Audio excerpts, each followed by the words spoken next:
ఇక్కడికి చేసిన పెద్దలు తెలుగుదేశం పార్టీ కుటుంబ సభ్యులు కాలువ శ్రీనివాస్ గారు మొదటి నుండి కూడా మాతో పాటు ఎన్నో ఉద్యమాలు కూడా మనం కలిసి విశాలాంధ్ర అక్కడ సమావేశంలో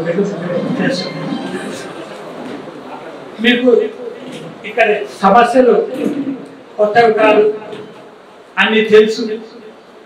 అయినా అడగండి అమ్మ గో పెట్టదన్న సామెత కూడా ఉంది. ప్రజల నుంచి డిమాండ్ వచ్చినప్పుడు ఇది మా ప్రాంత ప్రజల డిమాండ్ ఇది అని చెప్పేసి మీరు కూడా అసెంబ్లీలో గలమెత్తడానికి బాగా ఉంటుంది. అంతేకాదు మన ముఖ్యమంత్రి నారా చంద్రబాబు నాయుడు గారికి కూడా మా ప్రాంత ప్రజల నుండి డిమాండ్ వస్తూ ఉంది అని చెప్పేసి మీరు చెప్పడానికి కూడా బాగా అవుతుందనే ఉద్దేశంతో మేము మళ్ళీ మీకు ఈ విషయాలను కూడా మనవి చేస్తున్నాం. ఈ సమావేశాన్ని ఉద్దేశించి ఇంతకుముందే మా మిత్రుడు రామ్ కుమార్ గారు చెప్పినటువంటి ఏదైతే డిమాండ్స్ ఉన్నాయో వాటిని ఉద్దేశించి ఈ సమావేశం ఉద్దేశించి 4 మాటలు మాట్లాడుతుందిగా మేము కోరుకుంటాం.